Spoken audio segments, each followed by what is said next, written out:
Boa noite a todos e que possamos então mentalizar Jesus, os amigos da espiritualidade maior, que possam se fazer presente para que o trabalho desta noite, nesse formato, na casa de cada um de nós, possa ser feito com muita paz, serenidade, e que esses companheiros possam nos auxiliar, dando-nos a sustentação espiritual que precisamos, envolvendo a Águida esta noite, que trará o tema da codificação, a Gênese para nós, que ela seja bastante feliz nas suas palavras, nas informações que traz, com clareza, e que possamos tirar o máximo proveito de aprendizado na noite de hoje.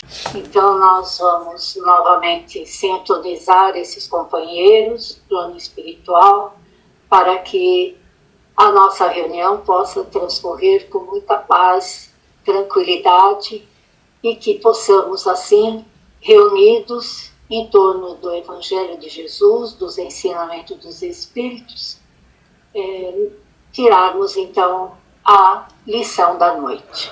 Pai nosso que estais nos céus, santificado Senhor seja o vosso nome, venha a nós o vosso reino, seja feita a vossa vontade, assim na terra como nos céus. O pão nosso de cada dia dá-nos hoje, perdoa, Senhor, as nossas dívidas, assim como perdoamos aos nossos devedores, não nos deixes cairmos nas tentações do mundo, porém livra-nos de todo mal. Graças te damos, Senhor Jesus. O Perispírito. Livro, roteiro, autor espiritual Emmanuel, psicografia Chico Xavier. O Perispírito. Como será o tecido sutil da espiritual roupagem, que o homem envergará sem o corpo de carne, além da morte? Tão arrojada é a tentativa de transmitir informes sobre a questão dos companheiros encarnados. Quão difícil se faria esclarecer a lagarta com respeito ao que será ela depois de vencer a inércia da crisálida. Colada ao chão ou à folhagem, arrastando-se pesadamente, o inseto não desconfia que transporta consigo os germes das próprias asas. O perispírito é ainda corpo organizado que, representando o molde fundamental da existência para o homem, subsiste, além do sepulcro, demorando-se na região que lhe é própria, de conformidade com o seu peso específico, formado por substâncias químicas que transcendem a série estesiogenética, conhecida até agora pela ciência terrena. É a aparelhagem de matéria, rarefeita, alterando-se de acordo com o padrão vibratório do campo interno. Organismo delicado, com extremo poder plástico, modifica-se sob o comando do pensamento. É necessário, porém, acentuar que o poder apenas existe onde prevaleçam a agilidade e a habilitação que só a experiência consegue conferir. Progresso mental é o grande doador de renovação ao equipamento do espírito em qualquer plano de evolução.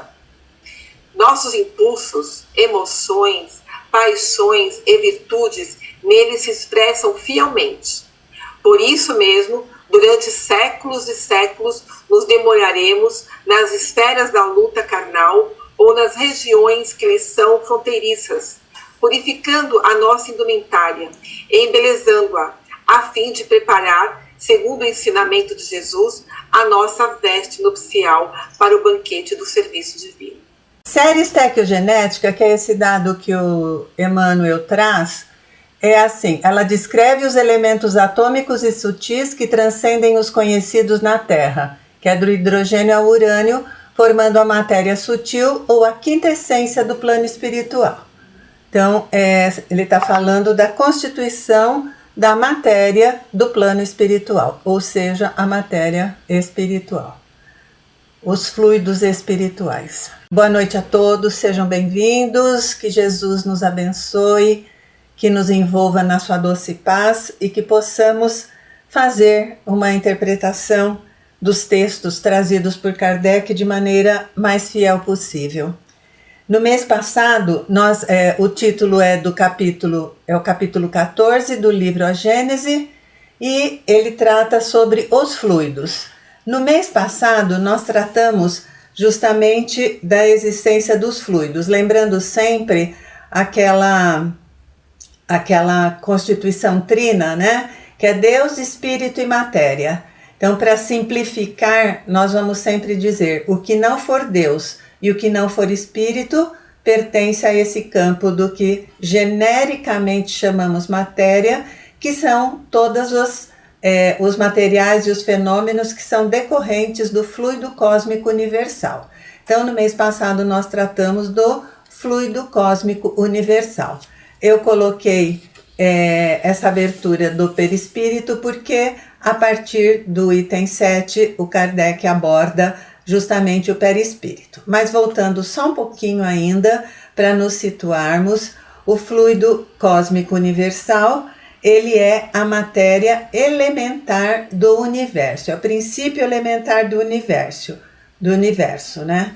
E o fluido espiritual, que nós falamos sempre, ouvimos sempre, embora receba o nome de espiritual, ele não é espírito, ele é matéria, não é? Mas como ele é a matéria do plano espiritual, não é? Que é diferente desse plano condensado como nós nos encontramos, encarnados, nos orbes e etc.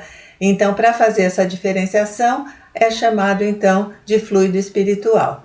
Frisando mais uma vez, fluido espiritual não é espírito, ele é a matéria quintessenciada do mundo espiritual. Ele o fluido, esse fluido espiritual, ele faz parte, como já dissemos, desse fluido cósmico universal de uma maneira muito sutil, né? Muito fluida mesmo.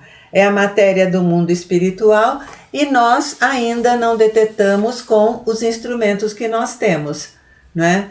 É uma coisa, Kardec sempre fala, ele faz a divisão do que existe visível para nós encarnados e o que é invisível para nós, os encarnados. Então, o que nós podemos ver é essa matéria comum condensada, e o que nós não vemos é essa matéria do mundo espiritual, que é chamada de fluido espiritual. Este fluido, quanto mais puro, né, menor é a sua afinidade com a matéria. E até no final do que foi considerado no mês passado, Kardec ele faz aquela pergunta, né? Porque à época a matéria era considerada como sendo algo compacto e Kardec faz aquela pergunta: será que não haveriam interstícios entre ela, né? Não seria compacta como era concebida, porque afinal de contas ela era atravessada pelos espíritos. Essa era uma pergunta que Kardec fazia. E a outra coisa que ele faz é dizer que muitas leis ainda seriam descobertas, muitas coisas que não eram conhecidas viriam a ser no decorrer do tempo, porque aquele era um primeiro momento em tudo, né? Então, no item 7, que é o que a gente começa hoje, ele fala do perispírito. Ele diz assim: o perispírito, ou corpo fluídico do espírito, é um dos produtos mais importantes do fluido cósmico. Então, existem inúmeras possibilidades, mas o material que constitui o perispírito, ele fala que é um dos mais importantes. Aí ele diz, olha a definição: é uma condensação desse fluido em torno de um foco de inteligência ou alma. Então, ele está diretamente relacionado ao espírito. Por isso até que Kardec optou pelo nome da palavra, utilizando a palavra perispírito, que seria justamente isso, em torno do espírito. Então não é uma pedra, não é uma árvore, né? Então o perispírito, e por isso mesmo ele fala que é um dos mais importantes é um dos produtos mais importantes do fluido cósmico. Outra coisa, embora a matéria, como nós dissemos, né, ela tenha toda a mesma origem, que é no fluido cósmico universal, o perispírito, para nós encarnados, ele é extremamente sutil. Nós não somos capazes de tocá-lo, de vê-lo, de percebê-lo com os nossos 5 sentidos. Isso é muito importante. Então, nós não temos esse acesso pelos 5 sentidos ao perispírito. Ele fala que conserva as suas qualidades etéreas. Então ele fala, o corpo perispiritual e o somático têm, pois, a sua fonte no mesmo elemento primitivo, mas ele e a matéria, eles se apresentam em estados distintos. Isso fica claro, gente, porque é muito importante saber que eu sempre faço aquela parte, né, de Deus, Espírito e Matéria, porque tudo que não for Deus e Espírito pertence à matéria. E essa matéria a gente chama genericamente, mas é tudo que é decorrente do fluido cósmico universal, que é justamente esse princípio elementar do universo, né, da matéria. Como é que o perispírito se forma? O perispírito ele vai se formar da matéria do orbe onde o espírito se encontra. Então, um espírito aqui na Terra, ele vai tomar dos elementos existentes aqui no nosso orbe para formar o seu perispírito. Kardec gosta de falar sempre de Júpiter, então ele dá o exemplo de Júpiter. Em Júpiter é a mesma coisa. O perispírito, ele vai estar... o que ele vai utilizar são os elementos que constituem aquele planeta. Aí ele faz uma importante observação que nós vamos esmiuçar no decorrer, que ele fala, o perispírito ele está diretamente ligado à sua constituição ao nível moral, nível evolutivo do espírito. Então ele já diz aqui, na Terra nós estamos ainda no mundo de expiação e de provas. Então a qualidade do perispírito do espírito que vive na Terra, ele tem uma qualidade inferior ao do perispírito de um espírito que habita Júpiter, porque lá é um planeta mais evoluído, então, inclusive, o seu perispírito, ele é mais sutil, mais quintessenciado do que o espírito que habita a Terra. Esse é um dado bastante importante, Kardec fala dele algumas vezes. Outra coisa, quando nós saímos de um planeta e vamos para um outro planeta, por exemplo, nós vamos sair daqui da Terra e vamos para Júpiter. Nada como pensar grande, né? Temos de pensar já bem grande. Então, vamos sair daqui. O que vai acontecer? Esse perispírito que nós utilizamos aqui na Terra, ele vai ficar aqui, nós nos desligamos dele e vamos nos ligar à matéria de Júpiter. Então, o perispírito, mesmo sendo feito da matéria do mundo espiritual, ele não viaja, entre aspas, né, de um orbe a outro. Apenas o espírito se desloca e vai assumir os materiais e a matéria como ela nesse novo orbe. Então vamos pensar, os espíritos que vieram de Capela para cá, né, eles tinham uma forma melhor, uma forma mais bonita, digamos assim, né, mais harmônica. Só que o perispírito de Capela ficou lá e aqui eles assumiram um novo que era condizente com este planeta que vieram habitar então. Então, cada planeta tem a sua constituição própria e o perispírito é feito dessa constituição, né? E ele diz que a natureza do envoltório fluídico, ela está sempre em relação com o grau de adiantamento do espírito. Então, os espíritos que são menos evoluídos, os espíritos inferiores, eles não conseguem trocar de perispírito. Não dá para fazer isso, eles não têm essa capacidade, não é? Ele fala, existem alguns que, embora ainda seja etéreo para quem? Para nós, porque o perispírito, né, ele é formado desse fluido espiritual que nós não acessamos.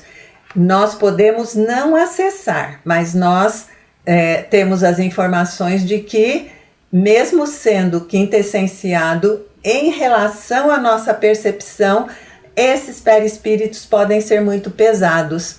Nós vemos bem isso naqueles livros de André Luiz, quando eles vão para aquelas regiões da crosta, né, para aquelas regiões mais densas, mais trevosas. O que ele fala? Ele fala que os perispíritos, eles eram pesados, eles não tinham uma aparência bonita, eles podiam até ter um mau cheiro, que tudo era dependente, né, correspondente ao grau do espírito que o portava. Então, o perispírito, ele vai estar diretamente ligado à condição de evolução do espírito, né? Então, ele fala, é preciso incluir nessa categoria aqueles cujo perispírito é tão denso que eles o confundem com seu corpo carnal. Esta condição de estar encarnado ou desencarnado, dependendo do espírito, ele não tendo essas informações de que ele continua a existir depois do desencarne, ele acredita continuar vivo. Kardec cita alguns exemplos contidos na Revista Espírita. Eu vou falar de um que é uma situação bem específica. Ele cita de uma pessoa que estava combatendo numa guerra que estava tendo lá na Europa, que era a guerra, deixa eu ver o nome, Guerra Franco-Austríaca, e ele evoca um espírito, ele evoca no caso genérico, porque a batalha tinha acabado de acontecer, e é levado então um espírito, e ele pergunta se ele tinha percebido que tinha morrido, e o espírito fala que não. Ele fala que mesmo depois de morto, ele continuou lutando, ele continuou fazendo as suas atividades até ele perceber que ele não estava mais encarnado. Então isso levou um tempo. E é bem interessante, porque Kardec pergunta se ele observou que outros combatentes tinham feito a mesma coisa, se ele tinha observado. E ele fala que sim, que muitos daqueles que ali desencarnaram continuaram a lutar, mesmo sem estarem portando mais, né, o seu corpo físico. Então ele fala, dependendo. Então veja, não necessariamente esse espírito ele era totalmente assim, trevoso, extremamente inferior, mas ele não foi capaz de distinguir a sua condição de encarnado ou desencarnado, porque por meio do seu perispírito ele era capaz de continuar pensando e agindo da mesma forma, sem perceber que o seu corpo físico já não estava mais com ele. Outra coisa que Kardec traz é que ele fala, pelo contrário, espíritos mais evoluídos, espíritos superiores, eles podem vir de outros planetas para cá. O que ele está dizendo que nós, nessa condição que nós nos encontramos, nós não conseguimos ascender, com S, né, subir, ascender a planos superiores por conta da condição inferior. Mas os espíritos que são superiores, eles conseguem vir, por exemplo, encarnar na Terra como missionários para trazer o seu conhecimento, trazer o seu trabalho em favor daqueles que aqui estão e trocam assim o seu perispírito. Então, nós lembramos, por exemplo, Maria, a mãe de Jesus, é um desses espíritos. Segundo consta, ela veio de Sírios e lá tinha uma condição, um perispírito correspondente àquele planeta, e quando ela vem encarnar na Terra, então ela tende a assumir aquela condição, os elementos, né, da forma como existem na Terra, essas combinações como existem aqui na Terra. Como eu acabei de reler Renúncia, me lembro também de Alcione, que também veio de Sírios, não é? E faz o mesmo processo de Maria. Até nós comentamos no outro mês que a Alcione, ela só para se preparar para fazer toda essa mudança, para ela conseguir assumir um corpo, um perispírito e um corpo terráqueos ou terrenos, né? Ela levou 10 anos nessa preparação. Então não é uma coisa elementar. Existe sim a possibilidade, mas assumir uma condição dessas é mais trabalhosa, digamos assim, exige mais dedicação e mais empenho, né? Ele fala então que ela pode encarnar entre nós.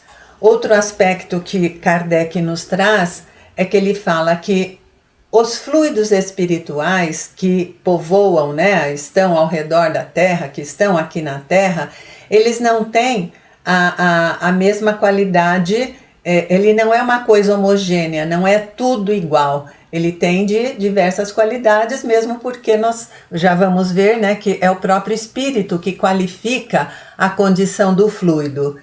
E quando o espírito vai formar o seu perispírito, qual tipo de matéria ele vai atrair para esse perispírito? Aquele com o qual ele tem a sintonia. É por isso que um espírito menos evoluído, com um baixo padrão vibratório, ele só vai conseguir agregar para o seu perispírito essa parte mais pesada, digamos assim. Kardec não usa essa expressão, mas é isso que ele quer dizer. Seria mais pesado. Mas, se vem um outro espírito, né, mais evoluído, para a mesma Terra, o que ele vai fazer? Ele vai ser capaz de, por sintonia da sua condição moral, assumir essas partículas para preparar o seu perispírito menos comprometidas, menos pesadas. O que ele está nos dizendo? Que ele já disse lá atrás e agora de uma outra forma. Que o perispírito, ele tem uma relação direta com o nível moral do espírito que o utiliza, não é? Então, nós falamos sempre, eu observo, as pessoas falam, o meu espírito, como se fosse o corpo que tivesse um espírito, quando na realidade o que nós temos, né, é o espírito que se utiliza de um corpo e se utiliza de um perispírito. Então, são condições diferentes. Percebe como é diferente? Então, quando nós vamos nos referir a nós, fala assim, o meu espírito. Não, eu espírito me manifesto por meio deste corpo, do meu corpo. Isso é muito importante a gente ter esse cuidado de se referir.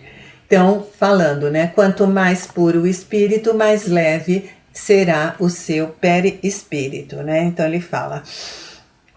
Disso resulta que a constituição íntima do perispírito não é idêntica para todos os espíritos encarnados e desencarnados que povoam a Terra e o espaço ao seu redor, né?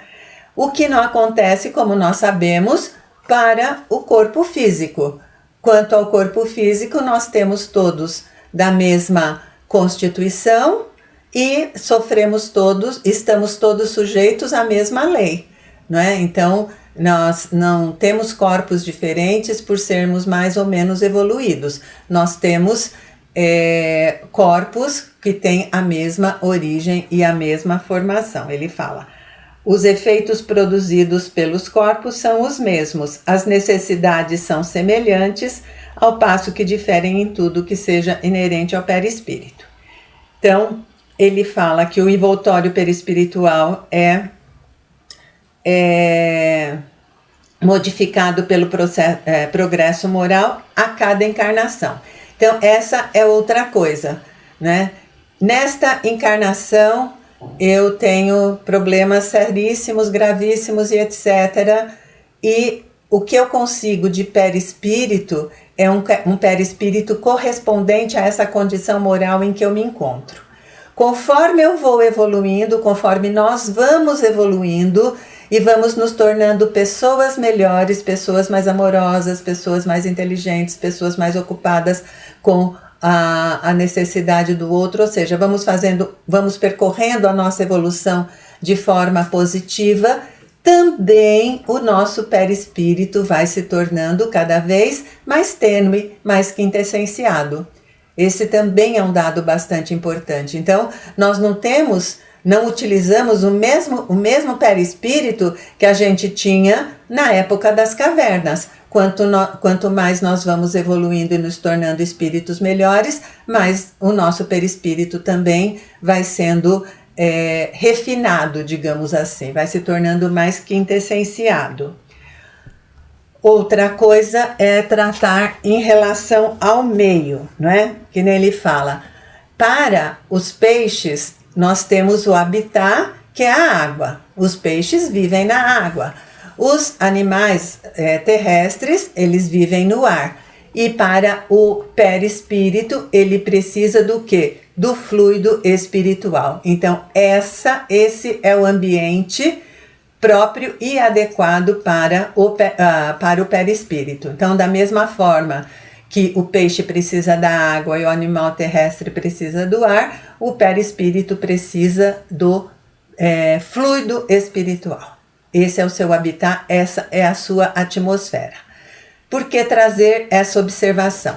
Porque um espírito, ele não consegue viver, né, por exemplo, um espírito inferior, ele não consegue ir com o seu, já não vai com o corpo, né? O mesmo exemplo que ele deu lá atrás, por exemplo, de Júpiter, considerando ser um planeta mais evoluído. O perispírito, que um espírito não evoluído, tentar viver em Júpiter, ele não vai conseguir, né? Não vai ser, por exemplo, o peixe sai da água, ele morre, ou o ser terrestre entrar na água também morre. O espírito não morre. E Kardec diz, eu achei interessante, ele fala, instintivamente ele evita esses ambientes, não é? E ele não consegue, como nós já dissemos, ascender espontaneamente. Nós lembramos no livro Nosso Lar, André Luiz estava em Nosso Lar. A mãe dele estava num plano superior. André Luiz, ele não conseguia, devido à sua condição, ascender ao plano onde sua mãe estava. Mas a sua mãe podia vir até ele. Então, percebe, pela condição moral, como a gente falou, tanto de encarnar, de assumir um perispírito, como de estar em condições. Então, o inferior não tem possibilidade de ir para o superior. E o contrário é válido. O superior, ele pode vir para o inferior. Essa relação ser versus meio versus ambiente, ela é fundamental. Não dá para ser burlada, não é? E como que muda isso, não é? Evoluindo. Só evoluindo é que o espírito, ele vai sendo capaz de ir conseguindo alcançar planos, situações mais puras, situações mais quintessenciadas, sempre em decorrência da sua condição moral, do seu grau evolutivo, do seu nível de evolução, né?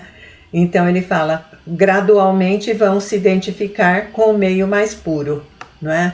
E aí ele faz uma observação importante aqui.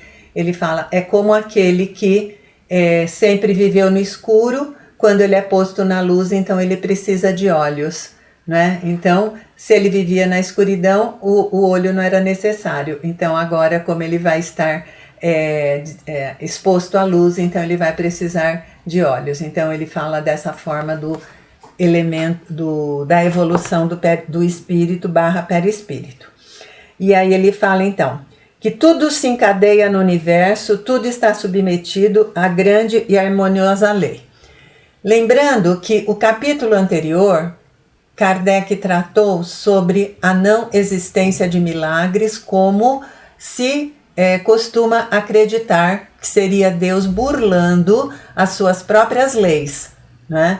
Então, nesse ponto, ele está fazendo justamente esse comentário, voltando lá atrás, que muito se esquece dessa lei de unidade. Ele fala que o poder divino brilha em todas as partes nesse conjunto, né?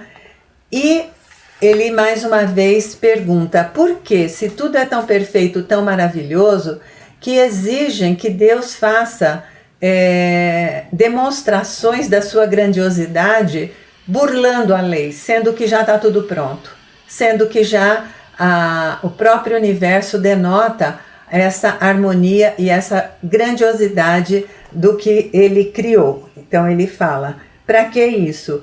E aí ele ainda faz uma observação, e que nessa situação busca-se inclusive rebaixar Deus a uma condição de igualdade com, ele usa a expressão Satã, mas naquele sentido daquele que realmente ele não obedece às leis, que ele é contrário à harmonia e às coisas boas, né?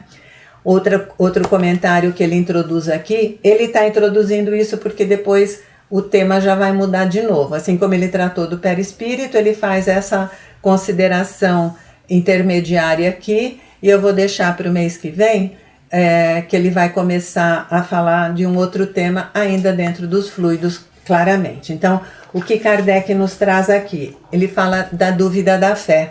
Ele fala que acreditava-se muito, mas buscou-se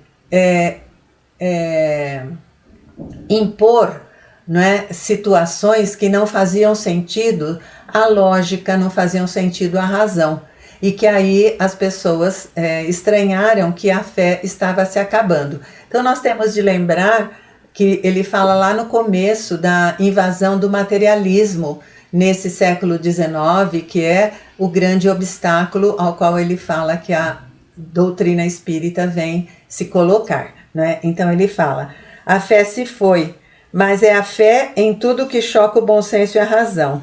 Aí ele fala que a fé, na realidade, ela permaneceu à espera de uma explicação, de uma situação, de condições que modificassem, né? Que aí até ele traz a fé raciocinada, que é aquela que vai permitir com que nós tenhamos essa conexão com o Criador, sem nos libertarmos, né? Sem que venhamos a fazer uso da razão, importante como ela é. E aí ele fala, sim, tudo é milagre na natureza, já que tudo é admirável e dá testemunho da sabedoria divina. Esses milagres são para todo mundo, para todos que tenham olhos de ver e ouvidos de ouvir, e não só para o proveito de alguns. E concluindo, não, nunca há milagres no sentido que se dá essa palavra, porque tudo evidencia as leis eternas da criação.